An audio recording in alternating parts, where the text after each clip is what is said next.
बांग्लादेश में जो वर्तमान स्थिति बन रही है वो वास्तव में बहुत ही ज्यादा चिंताजनक है। आपने इसके बारे में कई सारे आर्टिकल्स में पढ़ा होगा जिसमें एक इस्कॉन मॉन्क को गिरफ्तार कर लिया गया है। बांग्लादेश में ये घटना काफी चर्चा का विषय बन चुकी है।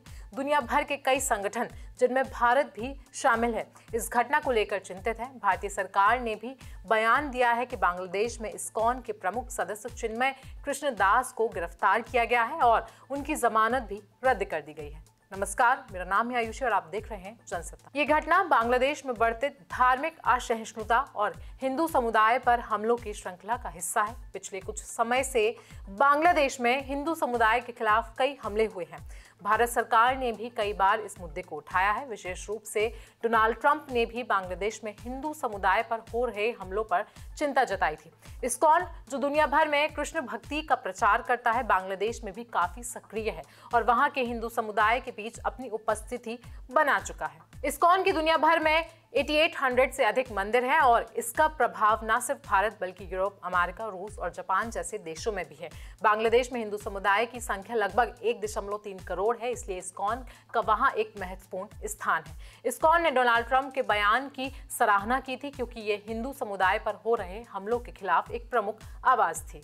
अब भारत सरकार ने भी इस मुद्दे पर सख्त बयान देना शुरू कर दिया है और ये एक मजबूत संकेत है कि बांग्लादेश में हिंदू समुदाय पर हो रहे हमलों पर ध्यान जरूर दिया जाना चाहिए। भारतीय सरकार ने भी कई बार इस बात को उजागर किया है कि बांग्लादेश में हिंदू धर्मस्थलों को लूटा गया, उनके घरों और व्यापारिक प्रतिष्ठानों पर भी हमले किए गए और ये घटनाएं बांग्लादेश में धार्मिक असहमति और हिंसा को बढ़ावा दे रही हैं। तो वहीं इस्कॉन के प्रवक्ता चिन्मय कृष्णदास की गिरफ्तारी को लेकर कई सारे प्रश्न उठे हैं। इन पर आरोप है कि उन्होंने बांग्लादेश के राष्ट्रीय ध्वज का अपमान किया। एक हिंदू धार्मिक कार्यक्रम के दौरान बांग्लादेश के ध्वज पर हिंदू धार्मिक प्रतीक चिपका दिया गया था, जिससे विवाद पैदा हुआ और इसके बाद उनकी गिरफ्तारी हुई। इस सबके बीच सबसे बड़ी चिंता ये है कि बांग्लादेश में अब तक चुनाव नहीं हुए हैं और प्रधानमंत्री शेख हसीना के इस्तीफे देने के बाद से स्थिति और भी ज्यादा तनावपूर्ण है। बांग्लादेश में एक ऑनलाइन अभियान चलाया जा रहा है जिसमें इस्कॉन को भारत का एजेंट और बांग्लादेश में धार्मिक सौहार्द को खराब करने का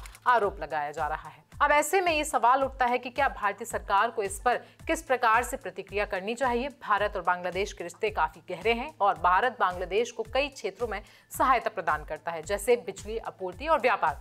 ऐसे में भारत के पास तो कई विकल्प हैं, लेकिन इसे बहुत सोच समझकर कदम उठाने की आवश्यकता है। भारत को इस संकट में बांग्लादेश सरकार से संवाद करने की जरूरत है, लेकिन ये भी ध्यान रखना होगा कि किसी भी प्रकार की कार्रवाई से द्विपक्षीय संबंधों पर नकारात्मक प्रभाव ना पड़े।